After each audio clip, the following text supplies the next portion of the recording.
الحمد لله وحده وكفى وسلام على عباده الذين اصطفى أما بعد فأعوذ بالله من الشيطان الرجيم بسم الله الرحمن الرحيم يا أيها الذين آمنوا اتقوا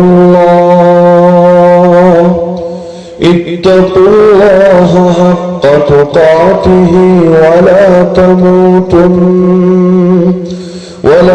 تموتن إلا وأنتم مسلمون وقال النبي صلى الله تعالى عليه وسلم اتق المحارم تكن أعبد الناس آمنت بالله صدق الله العلي العظيم وبلغنا رسوله النبي الكريم মাসকন্দ মন্ডলবাড়ি বাইতুল্লাহ জামে মসজিদের পক্ষ থেকে আয়োজিত আজকের 19তম বার্ষিক ওয়াজ মাহফিলের সম্মানিত সভাপতি উপস্থিত আমার শ্রোতা জয়জুল ইহতারাম হযরত উলামায়ে কেরাম, এলাকার গণ্যমান্য মুরব্বিগণ, স্থানীয় এবং দূরদূরান্ত থেকে আগত দিনদরদি কোরআন প্রেমী তাওহীদি জনতা এবং পর্দার আড়ালে থাকা মা বোনেরা, রব্বুল আলামিন মানব জাতিকে সৃষ্টির মধ্যে সবচেয়ে বেশি মর্যাদাবান, সবচেয়ে বেশি সম্মানিত বানিয়েছেন। ওয়ালাকাদ কাররামনা বনি আদম। কোরআনে আল্লাহ তাআলা বলে দিচ্ছেন যে আমি আদম সন্তানকে সম্মানিত করেছি, তাকে সম্মানজনক বানিয়েছি। এমনকি সূরা ৩-এর মধ্যে আল্লাহ জানাচ্ছেন লাকাদ খালাকনাল ইনসানা ফি আহসানি তাকওয়িম, নিশ্চয়ই আমি মানুষকে সৃষ্টি করেছি সবচেয়ে সুন্দর অবয়ব দিয়ে, সবচেয়ে সুন্দর গঠন দিয়ে, কিন্তু থুম্মা রাদাদনাহু আসফালা সাফিলিন, এরপর এই এত সুন্দর গঠনের মানুষকে ঠেলে দিয়েছি, ফিরিয়ে দিয়েছি সবচাইতে নিকৃষ্ট স্থানে, নিচুদের চাইতে আরো বেশি নিচু স্থানে। ইল্লাল্লাযীনা আমানু ওয়া আমিলুস সালিহাত, তবে যারা ঈমান এনেছে আর নেক আমল করেছে তাদেরকে নিচু বানাই নাই, নিচুদের থেকে নিচু শ্রেণীদের পরিণতিতে তাদেরকে পৌঁছাই নাই। ওয়াল আসর ইন্নাল ইনসানা লাফি খুসর, সময়ের শপথ করে আল্লাহ বলছে নিশ্চয়ই সমস্ত মানুষ, সমস্ত ইনসান রয়েছে ক্ষতির ভিতরে। ইল্লাল্লাযীনা আমানু ওয়া আমিলুস সালিহাত ওয়া তাওয়াসাউ বিল হক ওয়া তাওয়াসাউ বিস সাবর, শুধুমাত্র যারা ঈমান এনেছে এবং নেক আমল করেছে এবং মানুষকে হক কথার দাওয়াত দিয়েছে, উপদেশ দিয়েছে, আর একজন আরেকজনকে হকের কথা বলার, হকের পথে চলার জন্য সবর করতে বলেছে। তো এই রকম মানুষ, এই জাতীয় গুণে যারা গুণান্বিত আছে তারাই ক্ষতির বাইরে আছে, বাকি সবাই ক্ষতির ভেতরে আক্রান্ত হয়ে গেছে। এখান থেকে বোঝা গেল মানুষ হিসেবে জন্ম নিলেই কাজ শেষ হয়ে গেল না, বরঞ্চ মানুষ হিসেবে জন্ম নেওয়ার পরেও ঈমান এবং আমল এমন এক গুণ, যে গুণকে যারা আঁকড়ে ধরতে পারবে তারাই মূলত দামি হবে, যারা আঁকড়ে ধরতে পারবে না তারা নিচুদের চাইতেও আরো বেশি নিচু হয়ে যাবে। বুজুর্গের ঘটনা আছে, রাস্তা দিয়ে একদিন হেঁটে যাচ্ছেন, একজন কুত্তা বলে গালি দিল, দেয় না মানুষ? আল্লাহ ওয়ালাদেরকে কত নিকৃষ্ট নিকৃষ্ট গালিগালাজ করে। যখন গালি দিল তিনি কিছু বললেন না, গালিবাজ তার পাশ দিয়ে চলে গেল। এক মুরিদ জিজ্ঞাসা করলো অবাক হয়ে, হযরত কিছুই বললেন না, এর কারণটা কি? অন্তত তাকে একটা শিক্ষা দিতেন বা সে যাতে আর কখনোই এমন না করে, এজন্য আপনি তাকে কোনো একটা গুরুত্বপূর্ণ উপদেশ দিয়ে দিতেন। তিনি বললেন আচ্ছা দেখো, সে যে আমাকে কুকুর বলে গালি দিয়েছে, আল্লাহ রাব্বুল আলামিন যদি দয়া করে, মায়া করে, ভালোবেসে আমাকে জান্নাত দিয়ে দেন, তার এই গালি আমার কোনো ক্ষতির কারণ তো হবেই না, উল্টো এর কারণে আমার আমলে, নেক আমলের মধ্যে এটাকে সওয়াব হিসাবে লিখে দেওয়া হবে এবং আল্লাহ চাইলে উসিলা আবার গুনাহকে মাফ করে দিবে। আর যদি সে যে আমাকে গালি দিয়েছে, আল্লাহ যদি আমাকে, আমার উপর নারাজ হয়ে আমাকে জাহান্নামে ফেলে দেন, তাহলে ওর যে গালি দিয়েছে কমই তো দিয়েছে, কারণ কোন কুত্তাও তো জাহান্নামে যাবে না, কোন শুয়োও জাহান্নামে যাবে না। তো যেই সমস্ত মানুষ জাহান্নামে চলে গেল, এরা তো কুকুরের চাইতেও নিকৃষ্ট হয়ে গেল, শূকরের চাইতেও নিকৃষ্ট হয়ে গেল। এজন্য কোরআনে সূরা বাইনা আল্লাহ বলেছেন, ঈমান থেকে যারা বঞ্চিত, কুফরকে যারা ধারণ করেছে, উলাইকা হুম শাররুল বারিয়া, এরা হলো সৃষ্টি জগতের সবচাইতে নিকৃষ্ট জন্তু, সবচাইতে নিকৃষ্ট প্রাণী। এদের চাইতে নিকৃষ্ট দ্বিতীয় কেউ নাই। কেন? কারণ অন্য কারো পরিণতি এতটা খারাপ হবে না যতটা পরিণতি তার খারাপ হতে পারে। তাহলে বোঝা গেল যে দেখতে শুনতে মানুষ মনে হলেই হবে না। আবু জাহাল, আবু লাহাব, ফেরাউন, নমরুদ, ওদেরকে দেখতে শুনতে মানুষের মনে হতো চোখ ছিল, মাথা ছিল, হাত ছিল, পা ছিল, পেট ছিল, পিঠ ছিল, সবই তো ছিল, কিন্তু ভেতরে যে গুণটা দরকার ছিল সেই গুণ ছিল না, যার কারণে দুনিয়ার বুকে বাহ্যিক ভাবে কিছু দান পেলেও পরবর্তীতে চূড়ান্ত লাঞ্ছিত হয়েছিল। আল্লাহ কোরআনে কারুনের ঘটনা বলেছেন। কারুনের নাম শুনেছেন না সবাই? এত পরিমাণ সম্পদ যা ছিল, আল্লাহ জানাচ্ছেন তার সম্পদের চাবি ছিল এত বেশি, সম্পদগুলোকে যে সিন্ধুকে রাখতো এগুলোর চাবির পরিমাণে ছিল এত বেশি, এই চাবিগুলো বহন করতে বিশাল শক্তিশালী এক দল তারা পর্যন্ত ক্লান্ত হয়ে যেত শুধুমাত্র এই চাবি রক্ষণাবেক্ষণ করার জন্য। কি পরিমাণ সম্পদ তার ছিল আল্লাহ জানাচ্ছেন। উৎসবের দিন সে জাতির সামনে বের হয়ে আসলো। হয় না অনেক সময় বিভিন্ন নেতারা থাকে শহরে, বিভিন্ন উৎসবের দিনে গ্রামে আসে, এমন গাড়ি নিয়ে, এমন জামা কাপড় পরে, এমন হাবভাব নিয়ে, এদেরকে দেখে গরিব মানুষ আফসোস করতে থাকে, হায় আমিও যদি এমন হতে পারতাম, আমারও যদি এমন কিছু থাকতো। তো কারণ বের হয়ে আসলো একেবারে তার সম্পূর্ণ সাজসজ্জা এবং দুনিয়ার সমস্ত যে বিলাসিতা আছে এর আসবাব গুলো নিয়ে। তাকে দেখে আল্লাহ বলে দিচ্ছেন, যাদের দিলে দুনিয়া, যারা দুনিয়া চায় তারা আফসোস করে বলে উঠলো, ইয়া লাইতা লানা মিথলা মা উতিয়া কারুন, হ্যাঁ আমাদেরও যদি এত সম্পদ থাকতো যে সম্পদ কারুনকে দেওয়া হয়েছে। ইন্নাহু লাযু হাজ্জিন আযীম, সে তো বড় কপালওয়ালা, বড় সৌভাগ্যবান। ওয়াকালাল্লাযীনা উতুল ইলম, কিন্তু যাদেরকে ঈমান দেওয়া হয়েছে, আল্লাহর মারিফতের জ্ঞান দেওয়া হয়েছে, তারা বলল ওয়াইলাকুম, আরে ধ্বংস তোমাদের জন্য, কি নিয়ে আফসোস করো তোমরা? সাওয়াবুল্লাহি খায়রুন লিমান আমানা ওয়া আমিলা সালিহা, আরে আল্লাহর দেওয়া যে প্রতিদান, যারা ঈমান এনেছে, নেক আমল করেছে, তাদের জন্য সেটাই সর্বোত্তম। কারণ দুনিয়া এটা আবার কি, দুনিয়া যেটাকে স্থায়ী ঠিকানা লিখি আমরা, ওইটাও তো স্থায়ী না। বর্তমান যেটা, মানে যেটা অস্থায়ী লিখি, ওটা তো আমরাও বুঝি স্থায়ী না।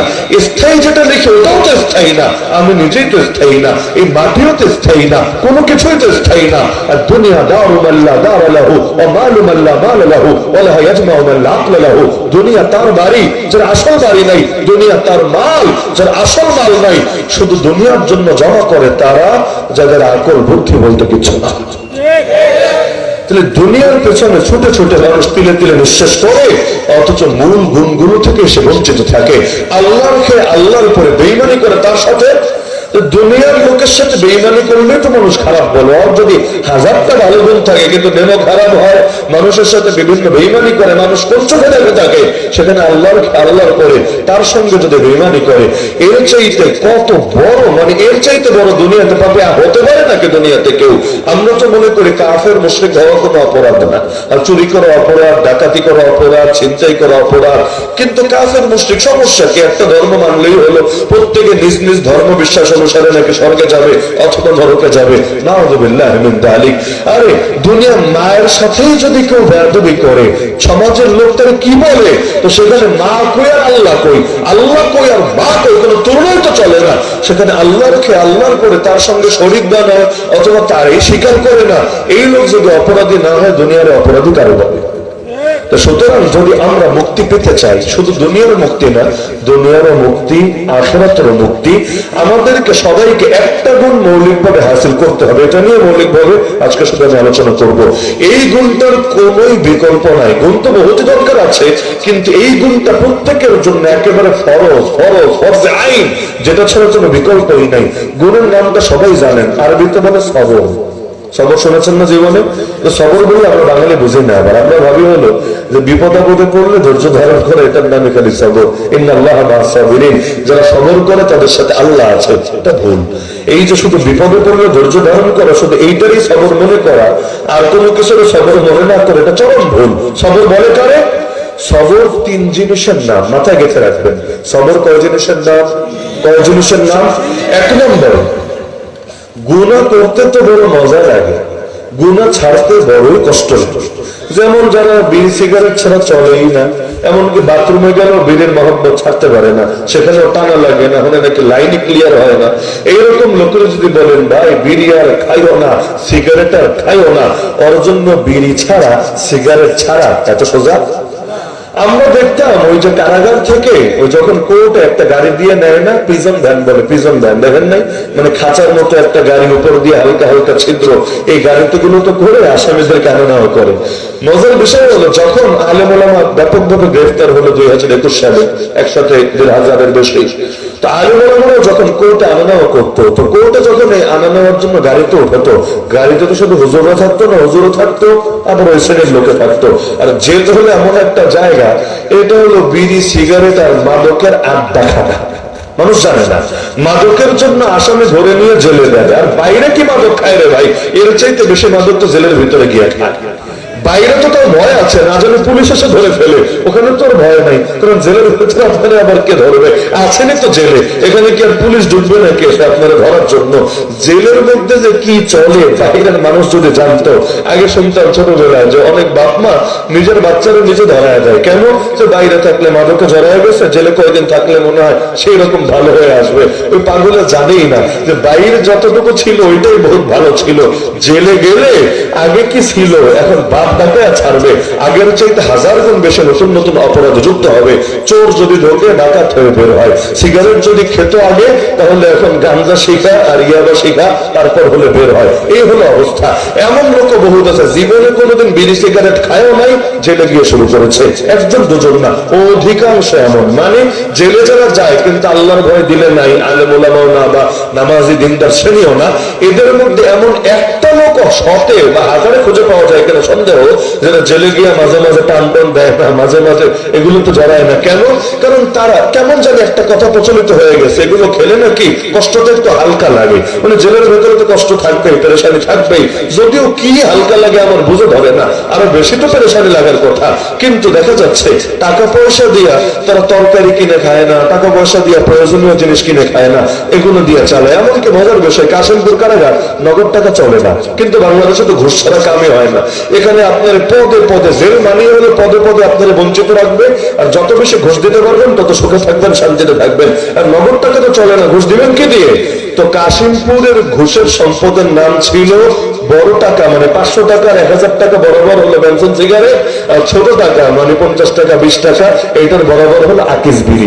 এখন বিভিন্ন ক্ষেত্রে বলা হতো, যেমন ফির এই রুম থেকে এই রুমে ধরেন পানি পড়ে, ফ্যান নাই, লাইট নষ্ট হয়ে গেছে, আর কোনো কিছু হলে কামটাম সহজে ঠিক করে দিতে চায় না। এখন আপনি বলছেন আমি এই রুমে না, আমি ওই রুমে থাকবো, বলবে 3 প্যাকেট বেনসন লাগবে, তো 3 প্যাকেট বেনসন যদি আপনি তারে দেন, এটা হলো জেলের টাকা, সে নিয়ে আবার বেচবে, বেচা সেটা থেকে তার মাকসাদ উদ্ধার করবে। এইরকম আজিব আজিব সিস্টেমের ঘুষ চলতে থাকে। তো জেলের টাকাই বেনসন, জেলের টাকাই হলো আকিস বিড়ি। দেখা যায় ভালো মানুষকে অনেক সময় আকিস বিড়ি কিনা তারপর দিতে হয় অপরাধীর হাতে, দোস্ত তুই খা, এটা খায় আমার এই কামটা করে দে, এই কামটা জরুরি ভিত্তিতে করা লাগবে। তো এখন যেই মানুষ যেটা তো অভ্যস্ত, সহজে ছাড়তে পারে না। তো বলছিলাম কারাগার থেকে যখন নিয়ে যেত সেই কোর্টে হাজিরা দেওয়ার জন্য, আমার কপাল ভালো, পুরো বছরের মধ্যে একবারও হাজিরাতে যাওয়া লাগে নাই। করোনার কারণে মামলার ফাইলটা এমন ভাবে চাপা পড়েছে, ওই পুরো বছর শুধু ফাইল চিপার ভেতরেই ছিল, একবারের জন্য আর জেল থেকে কষ্ট করে কোর্টে যাওয়া লাগে নাই। যাদেরকে নিয়ে তো কমন একটা সমস্যা ছিল, যেই মাত্র প্রিজন ভ্যানে উঠতো, তারা যেই 2-4 হুজুর আছে তারে, বাকি সবাই ঘুমায়া সিগারেট সিগারেট সিগারেট, পুরো টাইম খেতেই থাকতো খেতেই থাকতো খেতেই থাকতো। এমন করে প্রিজন ভ্যান দেখলেও দেখবেন তার সময় ধোয়া বের হয় সাইড দিয়ে, ধোয়া মানে ভেতরে আগুন লেগেছে তা না, সবাই মিলে এখানে গণহারে বিড়ি খাচ্ছে, সিগারেট খাচ্ছে, এর চাইতে নিচেরটাও খায়। কতবার যে শুনেছে, মারামারি হয়েছে পর্যন্ত এটা নিয়ে। কিভাবে 2-4 হুজুর থাকলে এতগুলো মানুষ পাশে সিগারেট খায়, শ্বাস করা যায়, দম বন্ধ হয়ে মরার কথা। তো তারা প্রতিবাদ করে, আর প্রতিবাদ করলে যদি হুজুরের সংখ্যা কম হয়, বিড়িখোরের সংখ্যা বেশি হয়, ধৈরা মাঝে মাঝে হুজুরদের সামনে বিভিন্ন বেড়াবি করে ফেলে, বকা ঝকা ধমকা ধমকি। কমন একটা কথা হলো, এখন ছবি সব সাজেন না, আকাম কুকাম না করলে জেলখানে এসেছেন নাকি, কে বুঝাবে? ভাববে যে ওই ডাইনির দেশে আকাম না করাটাই সবচাইতে বড় আকাম। মানে কেন হুজুররা ভালো থাকতে চেয়েছে, সমাজটাকে ভালো রাখতে চেয়েছে, এজন্যই তো তাদেরকে জেলে ভরেছে। কিন্তু এটা এই সমস্ত টালটিবাল্টি আর দুর্নীতিবাজ আর চোর বাটপাদেরকে বোঝাবে। এখন দেখা যেত যে তাদের উপর চড়াও হয়ে যেত। তার যদি হতো হুজুরের সংখ্যা বেশি, একটা দুইটা তিনটা চারটা বিড়ি পড়ে আছে, সবাই মিলে ধরে ওরা আবার চরম শিক্ষা দিয়ে দিত। আর জীবনে কোনোদিন বেয়াদবি করবি, এই মুরব্বীদের সামনে এসে জীবনে বিড়ি টানবি, তো দেখা যেত বিড়িটা নিয়ে বহুত কিছু চলতো। তো বিড়ি সিগারেট জিনিসটাই এমন যে একবার মজা পেয়েছে সহজে ছাড়তে পারে না। যারা জুয়া খেলে অভ্যস্ত, দেখবেন স্ত্রীর গয়না বেচে পর্যন্ত জুয়া খেলে, হয় না? চাইলে তুমি সব খোয়া ছাড়ে, জীবনে হয়তো 10 বার যেতে, কিন্তু 20 বার হাইরা একেবারে সব খোয়া পথের ফকিরে পরিণত হয়। জুয়া খেলে কে লাভবান হতে পেরেছে? একমাত্র যারা ধোকাবাজ ওদের কথা আলাদা, কিন্তু বাকি প্রায় সবাই 10 বার লাভবান হলে এর চাইতে বেশি ক্ষতিগ্রস্ত হয়ে এক পর্যায়ে সর্বশান্ত হয়েছে। কিন্তু আপনি যতই বুঝান, যতই ওয়াজ করেন, কেন যেন পারে না ছাড়তে। এই যে বেদাত, বেদাত তো হলো এটা জিনার চাইতে পাপ। কেন? কারণ জিনা টিনা করলে এক সময় না এক সময় তওবা নসিব হয়। আর বেদাতিরা যতই বোঝান, যতই বোঝান, বোঝাতে বোঝাতে আপনি বুড়ো হয়ে যাবেন। ও বলবে বিচার যাই করেন বাপু, তাল গাছ কিন্তু আমার। মানে বেদাতির আপনি অমুসলিমরা মুসলমান বানায় ফেলতে পারবেন দাওয়াত দিয়ে দিয়ে, কিন্তু বেদাতি গুলো সহজে বুঝাতে বুঝাতে বুঝাতে ওরে জেলাপির প্রেম থেকে বের করতে পারবেন না। যদি আল্লাহ নবীর নাম ব্যবহার করে, বাস্তবে নবীর মহব্বত খুব বেশি নাই দিলের ভেতরে, যদি থাকতো তো আল্লাহ নবীর যখন গালি দেওয়া হয় তখন ওদের অ্যাক্টিভিটিস দেখা যায় না কেন? আল্লাহ নবীর রেখে যাওয়া শরীয়ত এই বাংলার জমিনে 1757 থেকে আজ 2024 পর্যন্ত 1 সেকেন্ডের জন্য আল্লাহ নবীর খেলাফত, আল্লাহ নবীর শরীয়ত জিন্দা করা হয় নাই। রাজনৈতিক ভাবে নবীর আদর্শ নাই, অর্থনীতিতে নাই, বিচারাচারে নাই, আইন কানুনে নাই, শিক্ষা দীক্ষায় নাই, সভ্যতায় নাই, সংস্কৃতিতে নাই, অধিকাংশ জায়গায় তো নাই। তাহলে এগুলো ফেরানোর জন্য চেষ্টা করে না কেন? হুসাইনের নাম বেঁচে খায়, অথচ হুসাইন তো রক্ত দিয়েছিল খেলাফতের আদর্শকে সহিভাবে পুনঃপ্রতিষ্ঠিত করার জন্য, ইয়াজিদের হাত থেকে রক্ষা করে সহি একজন লোক, যোগ্য একজন লোককে খলিফা হিসাবে তাকে উম্মার জন্য উপহার দেওয়ার জন্য। তাহলে যারা হুসাইনের নাম বলে, তারা যদি খেলাফত কায়েমের মেহনত না করে, আল্লাহর জমিন ইসলাম জিন্দা করার মেহনত না করে, ওরা কোন মুখে হুসাইনের নাম মুখে উচ্চারণ করে? এমনকি মসজিদের মধ্যে আপনি বসতে বলবেন, এই যে জুম্মার দিন আসছে, সুন্নতের পর বসেন, একটু দোয়া আছে, বসবে, খুব ভালো মনোযোগ দিয়ে বসবে। যখন দোয়া করা শেষে আপনি বলবেন ঠিক আছে বাড়ি চলে যান, কোনো জিলাপিও নাই, কোনো হালুয়াও নাই, কোনো তবরকও নেই, কোনো স্টুডিও নাই, একটু দেখবেন কানা ঘাসা শুরু হয়ে গেছে। কিরে কাহিনী কি? আমাদের দিয়ে মিলাদ পড়াইলো, কিয়াম করাইলো, দোয়া করাইলো, এই করাইলো, সেই করাইলো, কিছু দিলে না কেন? আবার দু একজনকে ইমাম মুয়াজ্জিনের রুমে ওকে ঝুঁকি দিবে যে হুজুর আবার লোকে এক লোকে না, হুজুর আবার একা একা খাবে কিনা আমাদের না দিয়া। যদি দেখে না আসলে পুরা, মানে আজকে তাদেরকে বঞ্চিত করা হয়েছে, শুধুমাত্র খালেস নবীর মহব্বতে আজকে তাদেরকে এগুলো করতে বলা হয়েছে, কোনো বিনিময় নাই। প্রথম দিন মন খারাপ করে চলে যাবে, এলাকায় একটু সমালোচনা হবে। পরের সপ্তাহে যদি ইমাম সাহেব বসতে বলে আবার, তাও কিছু লোক বসবে, ভাববে সেটা তো প্রতিদিন দিবে না, গত সপ্তাহে দিয়েছে, এই সপ্তাহে মনে হয় কপালে অন্তত এক পিস জেলাপি জুটবে। যদি দেখে ওই সপ্তাহে কিছু নাই, এমনি ভাগায় দিয়েছে, এর পরের সপ্তাহে যদি বড় মাইক দিয়েও চিল্লায় না, ভাই নামাজের পরে কিন্তু আপনারা বসবেন, মিলাদ হবে, কিয়াম হবে, এই হবে, সেই হবে, দেখবেন বসতে রাজি না। তবরক থাকলে যারা বেনামাজি, নামাজ পড়ে না, ওরা পর্যন্ত দৌড়ে চলে আসে তবরকের লোভে। আর তবরক যদি না দিতে পারেন, তাহলে নবীর মহব্বতে যতই বসতে বলেন, পাবলিক বসতে রাজি না। এখান থেকেই বোঝা যায় মিলাদ কিয়াম এগুলো মূলত ইশকে রাসূলের জন্য করে না, ইশকে জেলাফের জন্য করে। কিন্তু এটা তো বলতে পারে না, লজ্জা লাগে, পাছে লোকে কি না ভাবে, এজন্য নবীর নাম দিয়ে চালানোর চেষ্টা করে। এই হল আমাদের দেশের বাটপাড়ির অবস্থা। একটা জেলাপি না পাইলে নবীর জন্য বসতে রাজি না, নবীর জন্য দাঁড়াতে রাজি না। নাউযুবিল্লাহ মিন যালিক, আল্লাহ আমাদেরকে হেফাজত করুন। তো বেদাতিরা যত বোঝান দেখা যায় বুঝ মানতে রাজি না, ওইটা কইরেই মজা পায়, বাকি কোনো কিছু তো মজা পায় না। এমন লোকও আছে ও মিলাদ কিয়ামে খুব মজা পায়, কিন্তু তারাবি একটু লম্বা হলে আর মেজাজ গরম হয়ে যায়। হুজুর এত দেরি হয় কেন? আপনার পাশের মসজিদে 10টা 20 টাকা বিশেষ হয়, আপনার 10টা 30 বাজে কেন? এখন 4G থেকে 5G তে চলে যাচ্ছে দুনিয়া, আপনার স্পিড বাড়বে, স্পিড না বাড়বে, স্পিড কমে কোন দুঃখে? দোকান থেকে স্পিড কেনা খান প্রয়োজন, স্পিড বাড়ান। এই যুগে এত স্লো পড়লে চলবে? বলে না। 5-10 মিনিট আল্লাহর ঘরে থাকবে, কি সমস্যা হয়েছে? যতক্ষণ নামাজ পড়বে এর চাইতে দামে আমল হতে পারে না কিন্তু দুনিয়ার বুকে। কিন্তু নামাজ 5 মিনিট দেরি হইলে খবর আছে, কিন্তু জিলাপি যদি আর 5 পিস বেশি দেওয়া হয় এতে আর মজা আছে। তাহলে পাপীরা পাপ ছাড়তে বলে করলে এত সহজে ছাড়তে পারে না যারা বদনজর করতে অভ্যস্ত। বদনজরে এমন মজা যে মজা সিগারেটে হবে, যদিও জানে যে এই দেখার মধ্যে কোনো কল্যাণ নাই। এই যে এখন তো ফাজিলাত প্রজন্ম তৈরি হয়েছে, দিনের অর্ধেক কাটায় টিকটক দেখা, রিলস দেখা, শর্টস দেখা। কি আছে এটা দেখার মধ্যে ফায়দা? যদি এমন হতো এগুলো দেখলে বড় বিজ্ঞানী হতে পারবে, এগুলো দেখলে বড় অর্থনীতিবিদ হতে পারবে, অথবা 100টা রিলস দেখলে 10টা করে টাকা আসবে তার পকেটে, একটা ব্যাপার স্যাপার ছিল। অথবা এটা বাদই দিলাম যে বেশি করে যদি টিকটক দেখতে পারে তার ভালো একটা বিয়ে হবে, এইটাই কোনো যদি ব্যাপার স্যাপার থাকতো তাহলে হয়তো একটা কথা ছিল। কিছুই তো নাই, দুনিয়ার কোন অর্জন আছে? কিচ্ছু অর্জন নাই। বরঞ্চ এগুলো যারা দেখে ওদের নামাজ ভালো লাগে না, জিকির ভালো লাগে না, ইবাদত ভালো লাগে না, বাপ মায়ের কথা শুনতে ভালো লাগে না। মা বলবে খেতে আয়, ওটা ছাড়িয়ে দিবে, হ্যাঁ আসতেছি, মানে অযথা। বাপ মায়ের কথা ভালো লাগবে না, মুরব্বীদের ভালো লাগবে না, পড়ালেখা ভালো লাগবে না, কিন্তু ওইটা দেখতে মধ্যে কি এক মজা। মাঝে মাঝে লজ্জা লাগে কি জানেন, মুরব্বী মানুষ বয়স হয়ে গেছে, সাইডে রয়েছে, তার নাতিও আছে, নাতিও বিয়ে দেওয়ার উপযুক্ত হয়ে গেছে। মোবাইলে এমন এমন জিনিস দেখে, আল্লাহ হেফাজত করুন। মানে মাঝে মাঝে মনে হয় যে দুনিয়াটা সেকেলে থাকলে ভালো ছিল, যদি স্মার্টফোন গুলো না আসতো বাংলাদেশের অনেক মানুষ জাহান্নামে যাওয়া থেকে বেঁচে যেত। সিনেমা হলে সবাই যেতে পারতো না, একটা চক্ষু লজ্জার ব্যাপার ছিল, কারণ সেখানে গেলে অনেকে দেখতো, অনেকে জানতো। কিন্তু মোবাইল কে দেখবে, কে জানবে? ঘরের দরজা জানালা আগে এমন পারত, কয়টা লোক বলতে পারবে যে স্মার্টফোন ব্যবহার করে কিন্তু কবিরা গুনাহ করে না, স্মার্টফোন ব্যবহার করে কিন্তু চোখের জিনা করে না? আমার তো বড় ভয় লাগে, না জানি আল্লাহ যদি শুধু স্মার্টফোনের জন্য আলাদা করে ধরে বান্দারে, বান্দা হিসাব দিবি, প্রতিটা মুহূর্তের প্রতিটা অ্যাক্টিভিটিস এর হিসাব দে। আমার তো মনে হয় অনেকের জান্নাতে যাওয়ার রাস্তা চিরতরে বন্ধ হয়ে যাবে। বিশ্বাস হয় না? যারা অবিবাহিত আছে এদের জন্য তো স্মার্টফোনের ক্ষতি আরো বেশি।